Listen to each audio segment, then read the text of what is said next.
Muito bem, vamos começar aqui, botar tudo para gravar. Iniciar a gravação, muito bem. Vamos.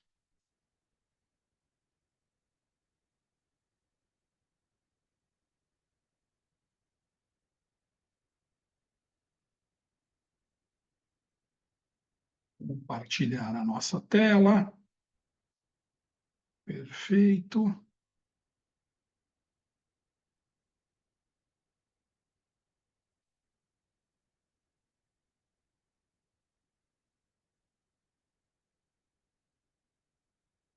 Então, vamos dar início à nossa 17ª aula do curso Roma, a Civilização Eterna. Muito bem. Ontem, semana passada, vimos a morte do Nero, né? E, vamos dizer, quem o sucedeu, né, foi o Galba, Sérvio Suplício Galba. Nasceu em 3 a.C., morreu em 68 depois de Cristo, né? Foi imperador de 8 de julho de 68 a 15 de janeiro de 69. Né? Esse primeiro busto aqui à nossa esquerda é um busto que está em Estocolmo, né? De um escritor flamenco do século XVI. Tá certo? E aqui uma moeda da época, né, cunhada com a efígie do Galba. Ele teve uma carreira política, ele era um patrício, teve uma carreira política muito boa, né, sendo governador da Germânia, procônsul da África, né, e a partir de 60 ele foi para a Espanha, né, onde iniciou uma rebelião, né, primeiro incitada por um outro magistrado, o Víndice, contra o Nero. E aí o Galba reuniu as legiões lá da região e marchou em direção a Roma, né? E foi uma chegada lenta, né? E sangrenta. Ele matou todo mundo que estava aí no governo do Nero, os que estavam envolvidos com o Nero, e, e todos eles foram mortos sem direito a defesa, sem direito a processo. Ele simplesmente fez uma limpa.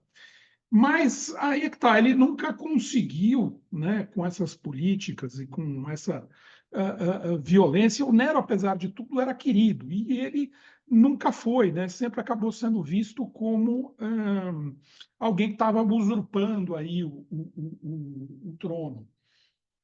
E, só. E aí, nesse sentido, ele tinha aí, vamos dizer, o ódio das classes populares e o ódio dos patrícios também, do Senado, né?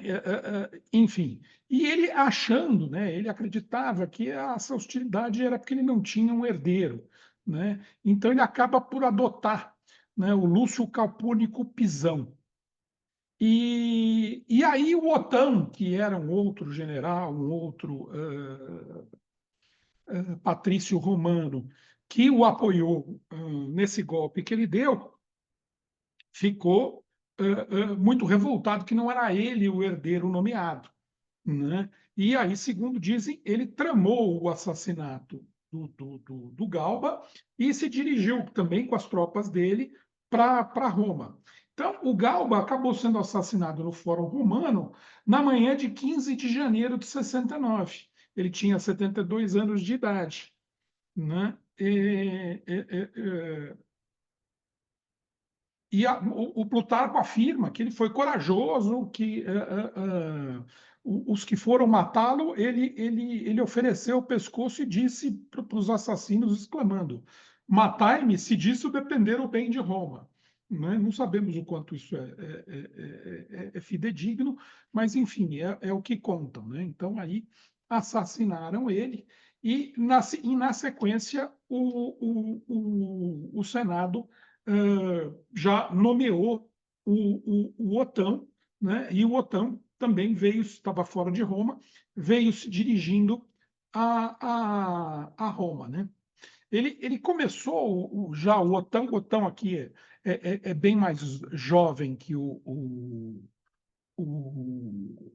do que o Galba, né? Ele nasceu já no século I, em 32, e morreu em 69, né? Ele foi imperador de 15 de janeiro de 69, a data da morte do Galba, até 16 de abril de 69. Ele foi o que ficou menos dessa fase, né? Porque esse ano de 69, como eu já havia mencionado para vocês, é conhecido como o ano dos quatro imperadores, né? Na verdade, o que está acontecendo em Roma é novamente 100 anos depois da guerra civil, que começou conduzida pelo Júlio César, e aí teve que ser terminada pelo Augusto.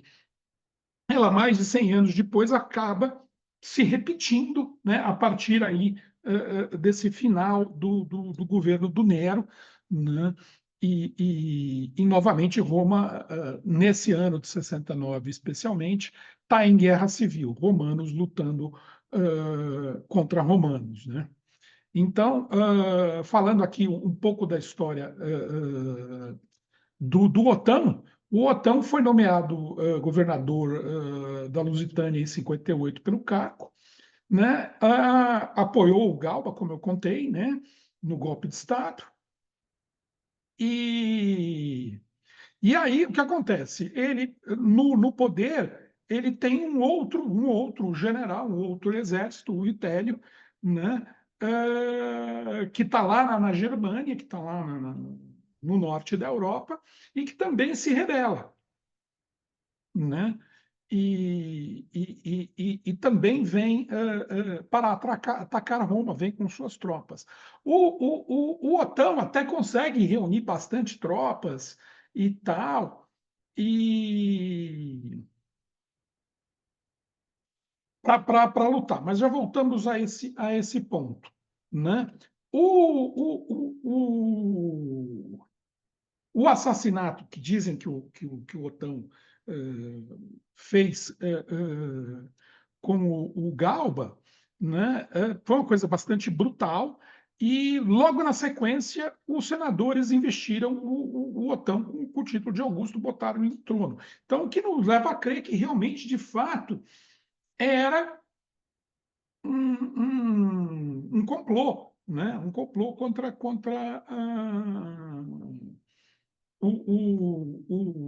o Galba, entendeu? Comandado aí pelos senadores, pelo OTAN, que estavam bastante insatisfeitos com o governo do Galba.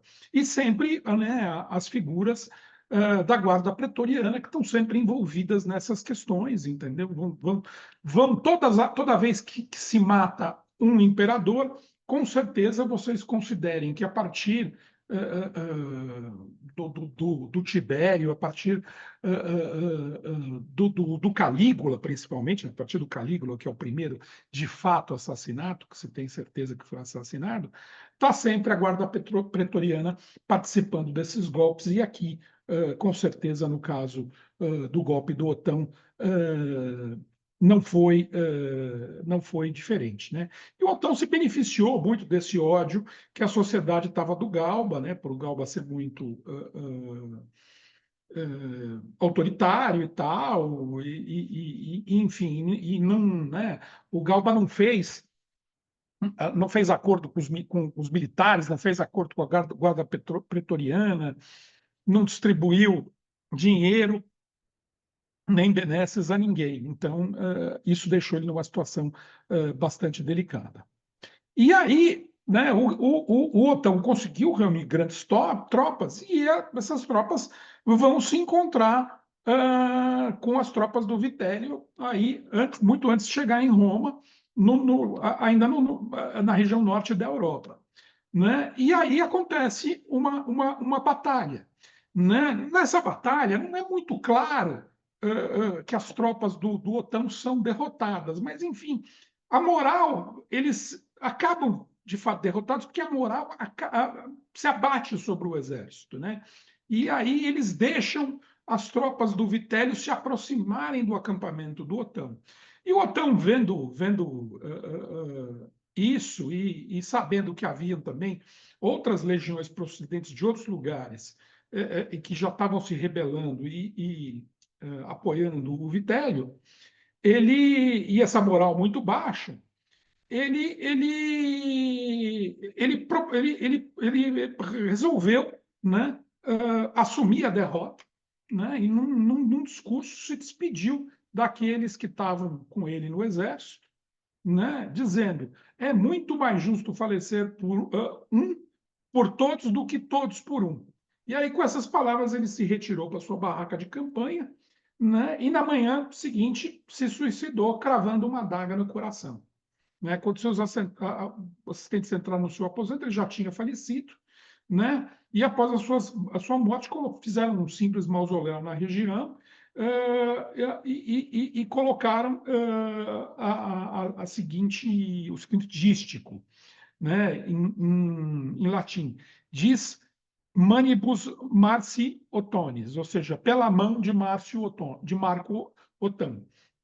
E aí muitos historiadores defendem realmente essa teoria de que o suicídio de Otão ele teria feito com o objetivo de evitar um derramamento de sangue muito maior, né? Porque a batalha que ele tinha perdido tinha sido uma batalha onde uma pequena parte da tropa dele tinha saído em missão, era praticamente uma missão de reconhecimento, não foi uma grande batalha. Então, era simplesmente uma batalha numa guerra maior, mas já diante dessa derrota, houve todo esse desânimo que eu estou contando para vocês, e aí, obviamente, tivemos aí o suicídio do Otão, então, o segundo imperador aí do ano dos quatro imperadores, que acaba não é morto, mas acaba por se matar, né? Ficou apenas 3 meses, mas dizem que durante esses 3 meses ele surpreendeu, que ele foi um imperador sábio, que ele organizou as coisas que estavam bagunçadas já desde o Nero e do próprio Galba, ele tentou dar alguma ordem, mas enfim, também 3 meses é muito pouco, não dá para se esperar grande coisa. Então, não temos muita coisa deixada pelo OTAN, ou enfim. Né? Foi uma passagem realmente muito rápida. E aí, o que acontece? O Vitélio, né, aqui num antigo busto aqui, achado na Tunísia, está no Museu da Tunísia, e aqui a moeda também cunhada com efígie do Vitélio. Né? Quem é o Vitélio? O Vitélio é também um nobre patrício que já passou a infância em Capri, como um dos favoritos do imperador Tibério, gozou dos favores do Calígula, né? Ele, inclusive, era ele quem conduzia as bigas do Calígula e tal. E também teve todos os favores do Cláudio e do Nero.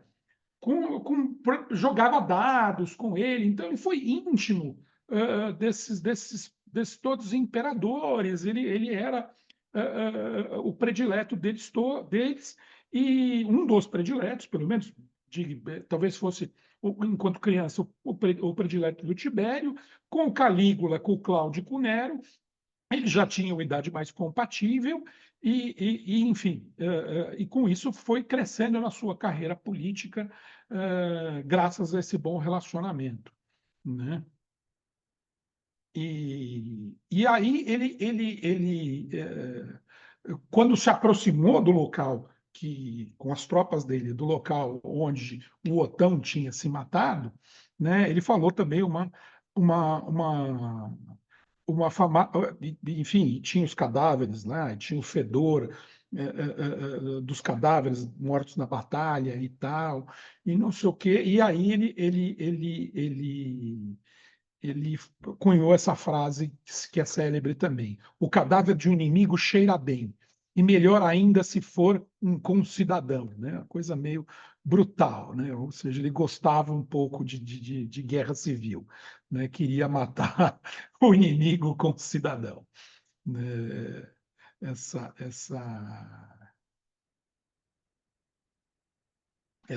essa coisa. E diz que ele foi ao túmulo do Otão e, vamos dizer, fez troça com o Otão, fez pouco dele.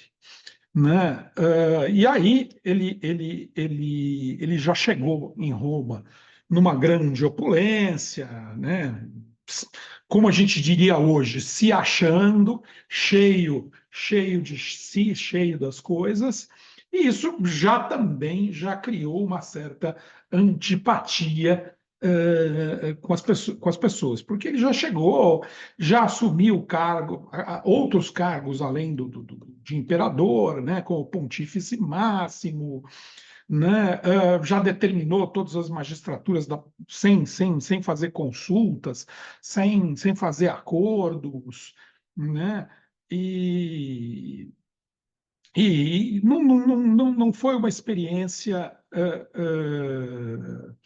interessante. Né? Não, também não foi querido, também desagradou muito. Uma curiosidade muito interessante é que quando ele nasceu, né, naquela época a astrologia era até mais forte do que hoje, muito presente, né?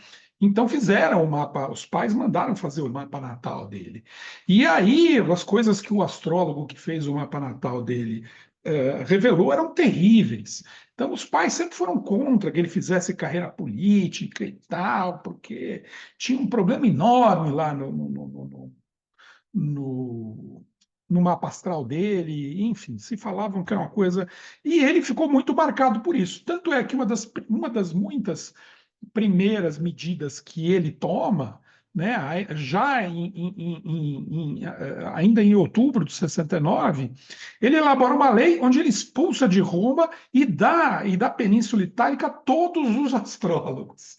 Tal era a raiva, tal era a bronca que ele tinha. Então, essa é uma coisa que ficou marcada aí na história. Né?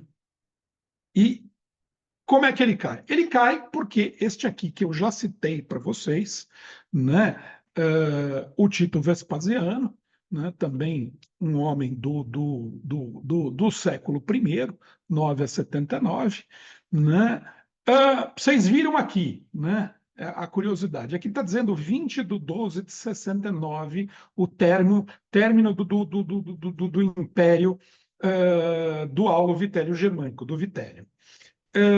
E aqui está dito que ele começa em um dos sete. Aí vocês perguntam, bom, como é isso? O que acontece? Em 1º de julho de 69, ele estava com as tropas dele no Egito. Se vocês lembrarem, na aula passada, ele tinha sido nomeado pelo Nero para cuidar da rebelião judaica na Terra Santa, lá em Israel.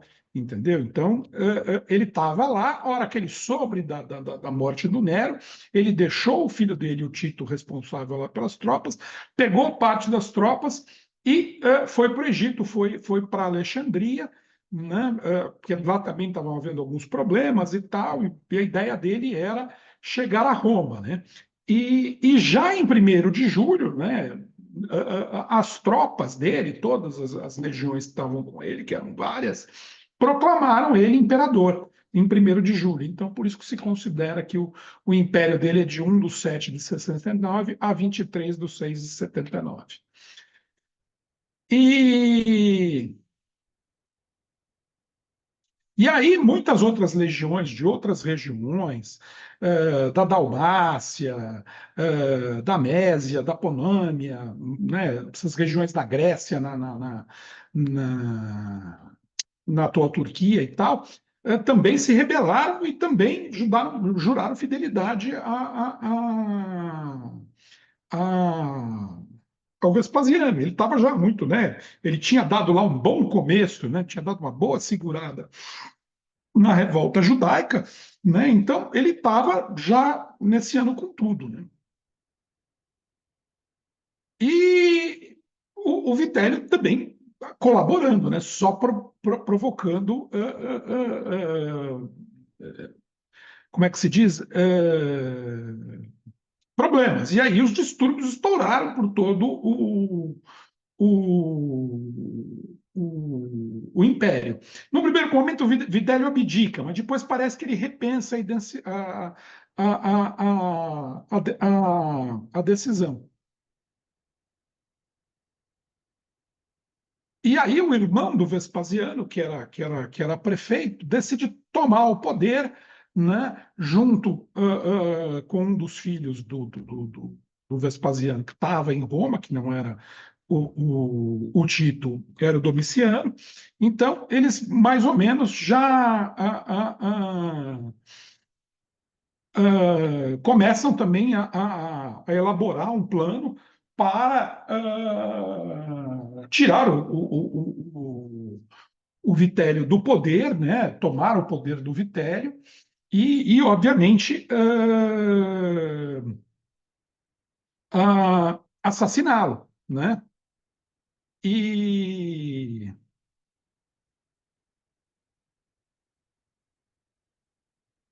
e o que vai acontecendo é que muita gente vai desertando para o lado do Vespasiano, né? E aí, uma hora, eles, que foi justamente aí em dezembro, eles acabam capturando o Domiciano, né? Finalmente a guarda pretoriana se rebela, né? Aí o Vespasiano está completamente, desculpa, o, oh meu Deus, o Vitélio está completamente sozinho, né? E aí fica fácil para os pretorianos que vão com o povo e o pegam, o matam e jogam o corpo dele no Rio Tibre, né? E aí o que acontece?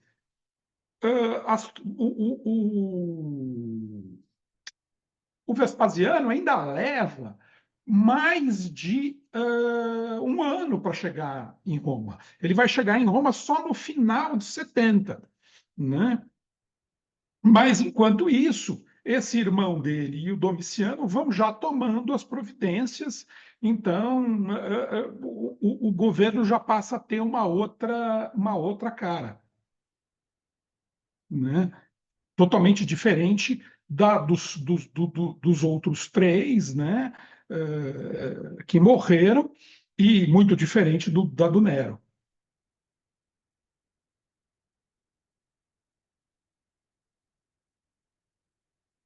E assim que isso aconteceu, né, o Domiciano e o Tito já também, né, assim que o Senado, no final aí, no final de 69, nomeia o Vespasiano como o próximo imperador, oficialmente, e etc., já nomeia também o Domiciano e o Tito, seus filhos, né, como Césares, como herdeiros do imperador, né? E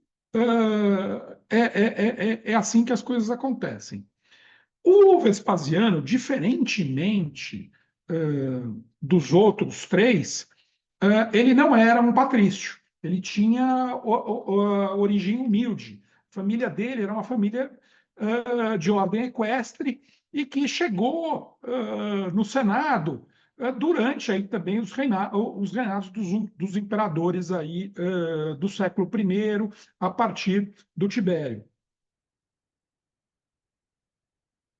né, nessa dinastia Júlio-Claudiana, né, que começa com o Otávio e vai até o Nero. Então, ele vai galgando postos, a família vai galgando postos, e ele também consegue galgar postos, vai crescendo na classe, na carreira política e na carreira militar, né? É, ele já em 51, ele é designado para o cargo de cônsul, né? Ele participa da primeira invasão da Britânia em 43, né? E aí, em 66, como eu contei na outra aula, ele é designado pelo Nero para sitiar Jerusalém, para resolver a questão da revolta judaica.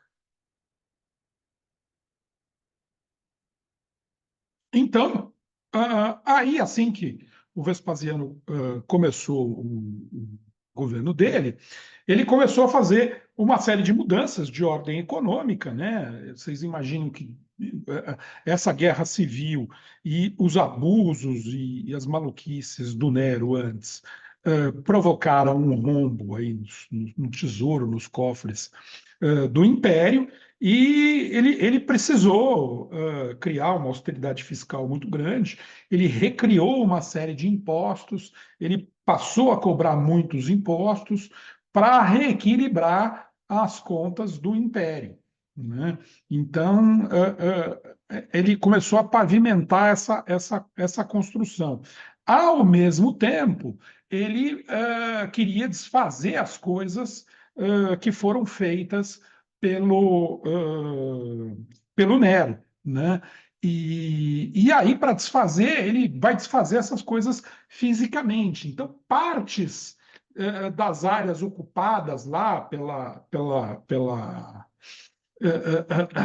pela casa que o Nero, né, aquela mansão gigantesca que o Nero construiu no centro de Roma, ele vai usar para construir outras coisas, né? Vai dar outro destino àquelas áreas. E uma das primeiras áreas que ele vai mexer é o chamado Fórum da Paz. Então, se vocês lembrarem, né, o Júlio César fez uma primeira ampliação, que é esta área aqui, que, né, o fórum original está para baixo desse esquema aqui, na parte de baixo desse esquema. Essa área aqui é o fórum de César, a ampliação que o César começou e o Augusto terminou, né? E aqui é o fórum de Augusto, que o Augusto começa, né? E quem termina é o Tibério, né? Então, você tinha o fórum normal aqui e você tinha essas duas ampliações, né? Isso aqui, posteriormente, nós vamos chamar de fóruns imperiais, né? Então, você tinha aqui o fórum de Júlio César, o fórum de Augusto. Então, para cá já era a Domus Aurea, a casa que o Nero mandou construir depois do incêndio. E aqui nessa parte, ele transforma isso no Fórum da Paz.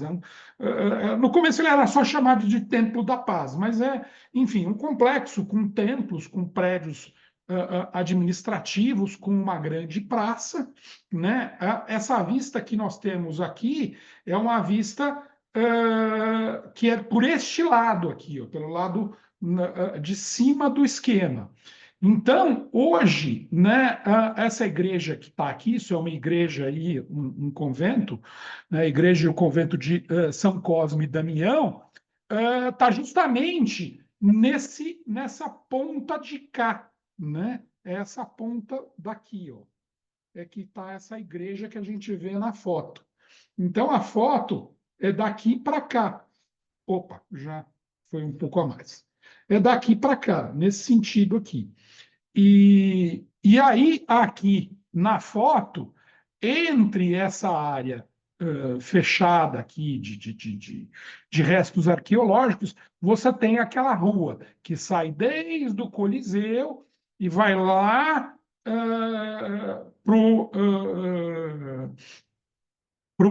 para a coluna de Trajano, ali para o centro de Roma, onde tem o, o, o monumento lá da República Italiana, né? Aquele monumento grande, branco, que fica bem na área central ali de Roma. Então, essa rua passa aqui hoje, né, dividindo o que foi o Fórum da Paz. O interessante aqui do Fórum da Paz é que ele foi construído, começou as obras em 74 e ele foi concluído e inaugurado em 75.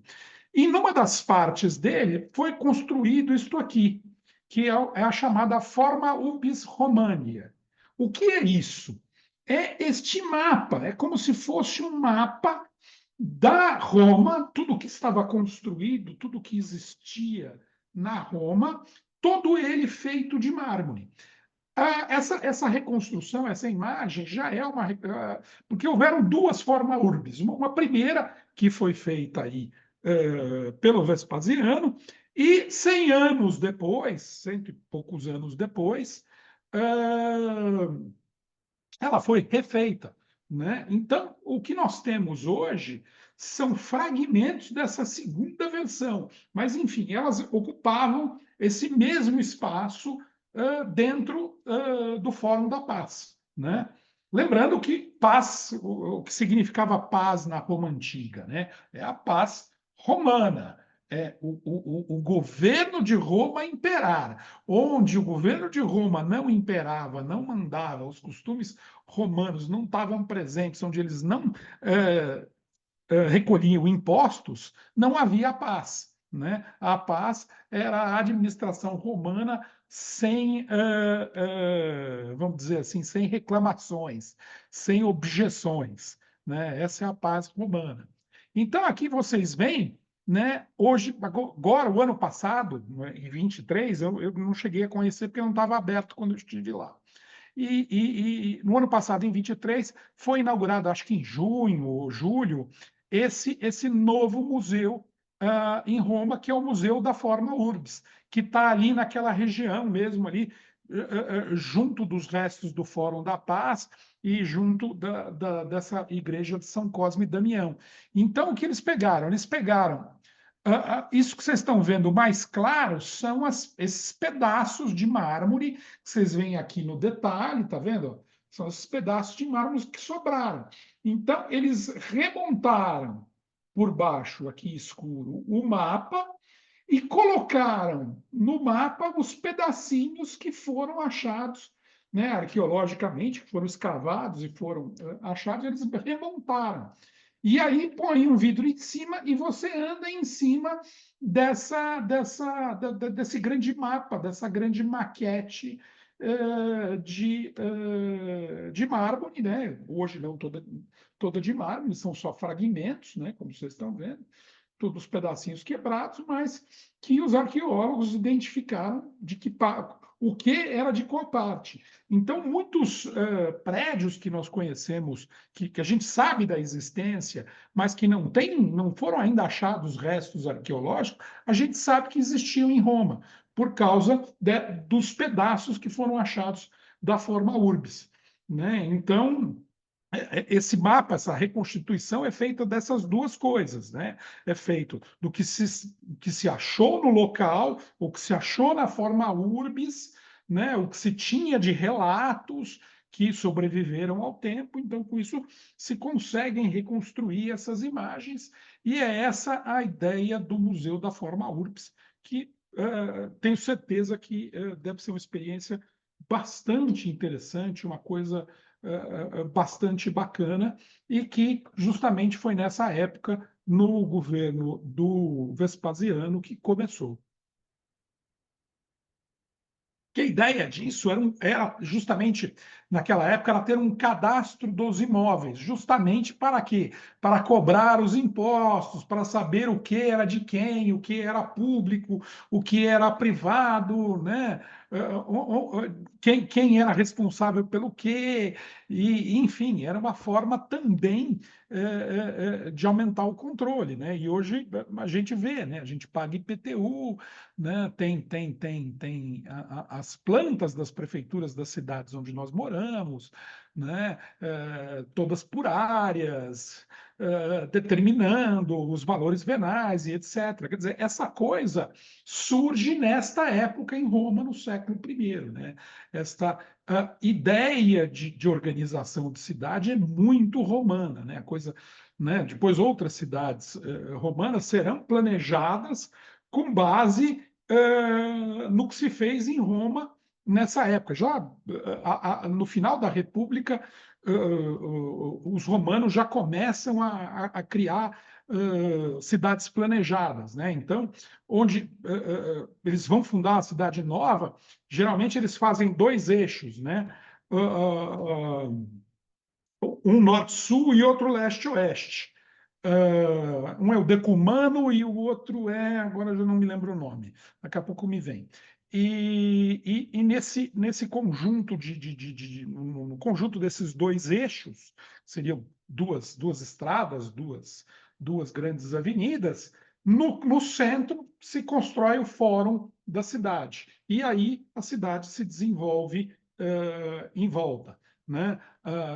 Pompeia foi construída assim, Firenze foi feita assim, Milão foi feita assim, uma série de outras cidades fora de Roma, e cidades do norte da África, enfim, em diversos lugares do mundo, não só na Península Itaica, foram feitos com essas ideias de planejamento urbano romano, que foram aí construídas no século I antes de Cristo e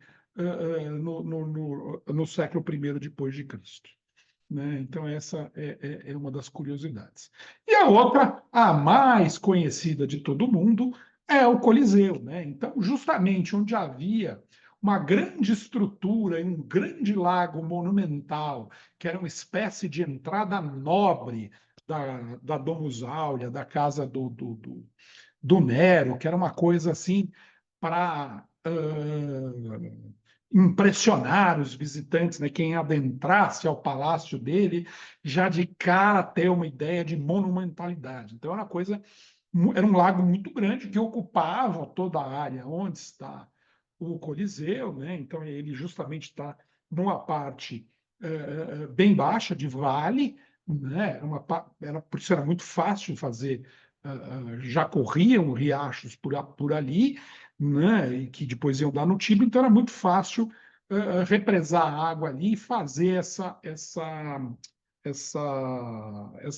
represa, esse lagoa, esse espelho d'água que tinha na casa do Nero. E aí, uma das primeiras coisas que o Vespasiano quer acabar é justamente com essa casa do Nero. E aí o que ele faz justamente é determinar a construção do Coliseu, né? E para não dizerem, né, coitadinho do Nero e tal, ele faz uma coisa que é para atender toda a população de Roma, que é um anfiteatro, né? O primeiro anfiteatro de pedra de Roma. Existiam outros, mas eles eram todos provisórios, de madeira. Esse vai ser o primeiro anfiteatro, lembrando, né? Os teatros é só a meia-lua. O anfiteatro é esse formato que hoje a gente chama de estádio, que são dois teatros, né? Então são duas meias-luas unidas, né? Então você vê que ele não é exatamente redondo, ele tem essa forma mais elipsoidal no meio, né? E aí, então, eles drenam esse lago e começam a construir em 72. Só que a obra só vai ser inaugurada depois da morte do Vespasiano, já sobre o regime e o governo do Tito em 80, né? Quando vai ser feito mais de mês de festividades para inaugurar, já vão começar as lutas de gladiadores, né? Em alguns lugares vocês vão encontrar que eles teriam feito batalhas navais no Coliseu. Hoje em dia já se descobriu que isso não deve ser verdade. Você teve que secar aquele lago e teve que fazer um aterro, enfim, e você tinha toda aquela estrutura por baixo que a gente vê hoje aberta, né, por baixo da arena, onde guardavam os animais, onde ficavam os gladiadores, né? Haviam aqueles elevadores de madeira que faziam subir para a arena os animais e os gladiadores. não dava para encher. Ali embaixo era toda essa área dos gladiadores e das feras, né? Ou depois, posteriormente, dos condenados, e no caso, nas perseguições, os cristãos, né, que eram perseguidos e que morreram aí no Coliseu. Né? Então, encher aquilo de água era praticamente impossível. E as batalhas navais já existiam em outras represas, outras lagoas, em outros lugares de Roma. E não aí no Coliseu. Então, aí é uma coisa meio de fantasia, né? E mesmo porque também se achou recentemente toda uma área de todo um esquema de abastecimento de água e de esgoto que também iria dificultar, e que está lá, iria dificultar também encher isso. Né? Como é que conseguiria encher isso com uma vazante de esgoto ali tão grande? Enfim, então, é o Coliseu, né? Hoje um lugar talvez mais visitado de Roma, cheíssimo, né? Uma visita belíssima, uma coisa realmente especial. Mas tem essas características, né? Foi bolado, idealizado pelo Vespasiano, mas ele não chegou a ver pronto. Né? Foi seu filho Tito que fez as honras e a inauguração em 80. Então, para a gente falar do Tito, nós temos que voltar um pouco atrás e voltar lá na questão da rebelião judaica que estava acontecendo. Né? Então, no ano no final de 68 e no ano de 69, a coisa fica bem, bem paralisada. A partir de 70, com o pai já nomeado imperador, apesar de ele não ter chegado em Roma, o Tito se vê com as mãos livres e tal, e aí resolve, né? Ele já estava, vamos dizer, sitiando Jerusalém. Vocês têm que imaginar que Jerusalém era, além de ser a capital, o centro religioso dos hebreus, da religião, também era uma fortaleza era uma cidade muito fortificada. Haviam três sequências de muro para se chegar, para se transpor, para se chegar na área do templo. Né? E o templo era o centro da vida religiosa judaica. Todo judeu tinha que ir da Páscoa ou em algum outro momento peregrinar até Jerusalém para oferecer o sacrifício, oferecer um animal de sacrifício para Deus no templo. Isso era uma obrigação.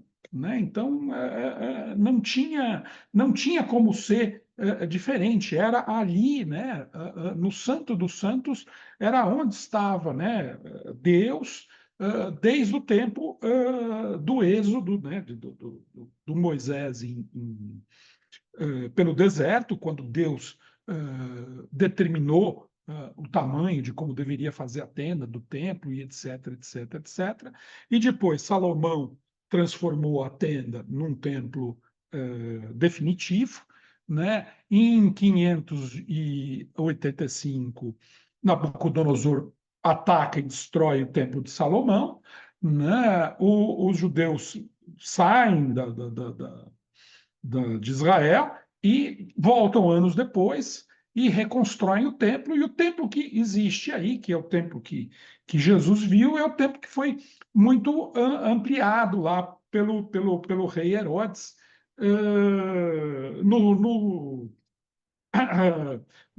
em meados do século I. Né? E aí toda essa estrutura. Então, esse cerco de Jerusalém levou vários meses e batalhas muito difíceis, porque eles tinham que vencer esses três muros. Então, eles foram mudando os acampamentos. Primeiro para dentro da primeira sequência de muros, depois para a segunda sequência de muros, para daí conseguir chegar no templo e destruir o templo e, enfim, matar um monte de gente e acabar né, e dispersar, né, fazer dos judeus escravos e dispersar os judeus pelo Império Romano. Essa pintura, né, é a pintura, acho que mais famosa do evento, né, ela está hoje na Galeria da Academia de Veneza, porque ela é do Francisco Reis, um cara, ele é de 1867, é um cara que nasceu no final do século XVIII, 1791, morreu em 1882. Ele era veneziano, por isso é que a pintura está lá em Veneza, mas na verdade ele fez muito sucesso lá com a turma em Milão, né? Ele foi um grande pintor italiano da turma de Milão. E isso, então, a destruição do templo aconteceu no dia 30 de agosto de 70 e foi a grande vitória militar do Tito, né, o que o habilitou a ser o sucessor do seu pai, né, porque ele meio que virou um mito. Né? Após a sua morte, né, seu irmão, que o sucede, né, manda construir esse arco do triunfo, né? É o arco de Tito. Quando você sai do, do, do Coliseu e vai entrar no fórum, né, o caminho mais curto é uma porta que já dá aí na Via Sacra, né, e a primeira coisa que você encontra, o primeiro vestígio da Roma antiga é esse arco. Então aqui a gente vê dentro do arco, né, justamente os soldados do Tito, o Tito aqui na frente e tal, carregando, né, a menorá, né, que é esse candelabro de 7 velas, que era todo de ouro, gigantesco, né, e que essa e todas as riquezas que eles encontraram em Jerusalém foi um tremendo botim, né? Eles tomaram todas as riquezas que toda a riqueza que os hebreus, os judeus tinham lá em Israel e trouxeram para Roma. E esse dinheiro também ajudou a equilibrar economicamente as contas durante o governo do Vespasiano e permitiu, né, com o saque de Jerusalém, é que deu para construir o Fórum da Paz e que deu para construir o Coliseu, né? O Anfiteatro Flávio, né? O Anfiteatro Flávio, porque justamente eles são os Flávios, né? Da família Flávio, né? O Vespasiano, o Tito e o Domiciano. Né? Então, é uma nova, né? Você tinha a família Júlio-Claudiana e agora você tem essa nova família de imperadores. Né? E aí isso está representado lá no Arco de Tito, muito interessante. Também quem já teve lá sabe como é bonito e interessante isso aqui. Né? Eu gosto bastante. Sigamos. Então, tá aí, Tito. Tito Flávio César Vespasiano Augusto, né? Tem o nome do pai, tem o César, tem o Augusto, né? Né? É muito importante para os imperadores romanos ter essa descendência, né? Porque todos eles acabam, depois pelo seu sucessor, deificados, viram deuses, né?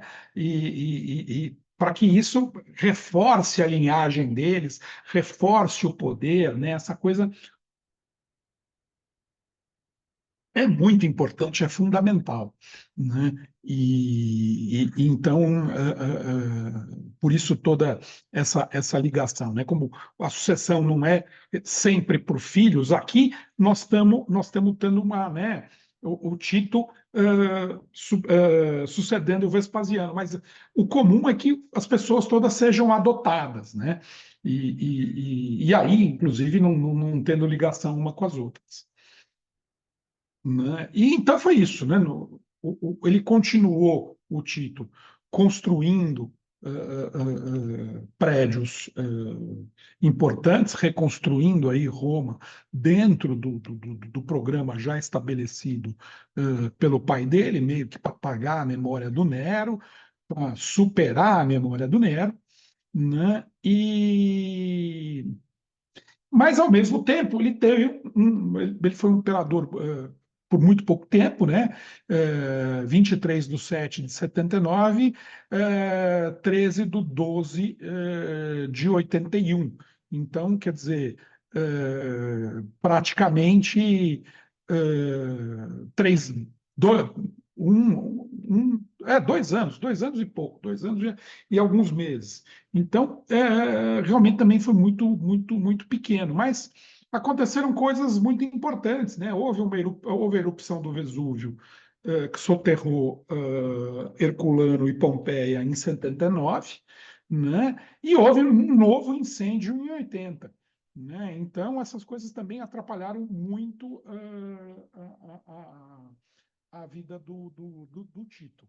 O Vespasiano morreu de morte natural e o Tito também morreu de morte natural. Os dois ficaram doentes, os dois morreram, né? Então aí nós temos já uma exceção àquilo que a gente está sempre vendo aí desses diversos assassinatos, né? Porque acaba a guerra civil e aí a partir não propriamente do sucessor dele, né, do Domiciano, o irmão mais novo dele, mas a partir do imperador seguinte, entra-se no período que é chamado dos 5 grandes imperadores e tal, onde reina um período de mais paz interna dentro de Roma e um período de grande desenvolvimento, onde, durante o Império do Trajano, Roma tem o seu maior extensão territorial no mundo, é o auge, e é o auge da riqueza, é o auge do império. Né? Esse é o período que é assim chamado. Mas, de qualquer maneira, né, essa essa estirpe aí dos Flávios é que dá início a essa virada, da saída dessas guerras complicadas, da guerra civil e etc., para um período mais luminoso, para um período mais desenvolvido. Né? Então, tá aí. Essa é um busto de Tito, que eu acho que é dos museus vaticanos, e aqui a moedinha cunhada aí durante o governo dele. E aí, o seu irmão mais novo, que sempre ficou aí à espreita, né, assumiu o governo.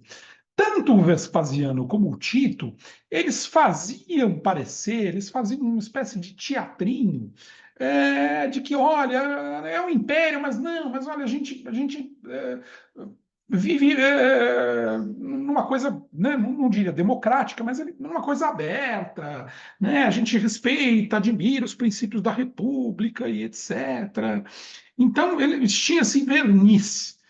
O Domiciano já não quis nem saber e já voltou para aquela coisa, vamos dizer, muito mais autoritária, uma posição aqui mando eu sou um imperador, eu decido a vida e morte de todo mundo, não ouço ninguém, não estou preocupado em agradar gregos e troianos, enfim, em fazer média. E ele bateu de frente com o Senado, né, deixou o Senado completamente sem poder, quase que sem sentido, né, e atuou na frente cultural para mudar os costumes romanos, ele atuou na frente religiosa, né, porque aí o Tito já tinha começado o processo de deificar o pai dele, o Vespasiano, e o Domiciano acelerou esse processo e deidificou os dois, né, o Vespasiano e o Tito, né, construiu templos em homenagem a eles, enfim, criou toda uma coisa em volta, né, para legitimar aí o poder dele, né, deificando o irmão mais velho e o pai. E, segundo se sabe, o pouco que se sabe, ele manteve a questão econômica bem organizada, né? Não fez, não produziu grandes guerras de conquista, mas ele montou, né? Ele foi o primeiro a montar um esquema de defesa para impedir, né, no Rio Danúbio, que os germânicos entrassem no Império romano, né? Esses ataques eram comuns e ele montou uma série de fortalezas e tal para defesa, né? Foi o primeiro a ter essa ideia e ele teve também um grande general com ele, o Cineu Júlio Agrícola, que foi muito importante porque ele lutou lá bastante na Bretanha, né? Na hoje Grã-Bretanha, né? Na ilha, e ele conquistou a Caledônia, onde hoje é a Escócia, né? E foi um grande feito. Mas ele, infelizmente, ele angariou muita contrariedade por essa forma, vamos dizer, de governo muito autoritário que ele tinha, né, de afastar os senadores, de afastar aí as famílias patrícias, as famílias de dinheiro, de poder de Roma, e ele também urdiu-se uma conspiração contra ele, né? Não se tem certeza, mas, como sempre, a elite romana mais a guarda pretoriana são os suspeitos de estarem por trás do assassinato, de permitir o assassinato, né? Foi um escravo liberto, o mordomo da casa de uma sobrinha e um outro sujeito que entraram no palácio e facilmente liquidaram com ele. Até falaram que a Flávia Domitila, que era esposa dele, talvez tivesse algo a ver, mas essa é uma história também nunca comprovada e, por onde se sabe, eles tinham um bom relacionamento, ela gostava dele, era uma boa esposa. Então, é difícil saber, né, se é fato ou se não é. Muito provavelmente não é, né? Obviamente, muitos ficaram dizendo, não, foi uma coisa, né? Sempre montam a coisa para fazer parecer que é uma coisa pessoal, que é o que hoje a gente chamaria de lobos solitários. São lobos solitários que perpetraram um assassinato. Enfim, essa outra coisa aí que vocês pensam é tudo teoria da conspiração, isso não existe. Quer dizer, essa ideia de assassinatos políticos, assassinatos de poder, e de desmistificar, né, criar um mito de que, olha, são coisas ao acaso, é a violência em Roma, as pessoas estão muito violentas e tal. Isso não é uma novidade, isso não é uma coisa dos nossos tempos, né? Uh, né? Bolsonaro não toma facada, Trump não toma tiro, porque são lobos solitários. Sempre, obviamente, tem gente por trás, isso, né? Não dá para provar, é óbvio, não se tem, nem naquela época, nem nessa, mas isso não é uma invenção nova, fazer parecer que são pessoas isoladas que cometem esses crimes. Né? Essa é uma ideia que já existia há 2000 anos atrás, na Roma antiga, tá certo? E o Domiciano é mais um desses imperadores que é assassinado, né? E aí, a partir daqui, e será a próxima aula, né, nós vamos entrar nesse momento dos cinco imperadores, dos cinco grandes imperadores, né? Quem vai colocar essa ideia serão dois sujeitos, né? Um Maquiavel no século XVI e no século XVIII, o Anthony Gibbons, que faz a famosa obra, né, a Queda do Império Romano, né, e eles é que vão dizer que esse são os cinco grandes, os cinco bons imperadores, e são os imperadores que vão conduzir. Então, essa será a aula da semana que vem, onde nós vamos falar desses cinco próximos, na verdade, seis, porque nós vamos até o Cômodo, né, que é aquele imperador mostrado no filme O Gladiador, né, e aí vamos mudar aí um pouco o foco. Eu termino essa aula, darei mais essa, e aí, a partir aí da segunda semana de outubro, vocês vão ter aí a participação do Jonathan, que vai vir contando a história do cristianismo, a história da igreja que corre paralela a essa época e que vai, né, depois dessa época áurea dos cinco imperadores, né, você vai ter uma repercussão mais lá para frente no século IV, quando vai vir Constantino e tudo mais. Então, eu acho que essa quebra aqui é importante, a gente vai até o, o Cômodo, entendeu? E aí o Jonathan vem resgatando essa parte aí da história do cristianismo, que já começa muito importante em Roma, né, com Paulo e Pedro, e vai fazer aí todo o sentido para vocês, e vai nos levar aí até a Idade Média e depois a Idade Moderna. Tá certo? Agradeço a atenção de vocês, né? Permaneço à disposição, né? E qualquer dúvida é só me perguntar, é só chamar, tá certo? Um abraço a todos, até a próxima. Muito obrigado, foi ótimo, Paulo. Obrigado, Obrigada. Maria Boa Helena. noite. Obrigado. Até a próxima. Até, obrigada.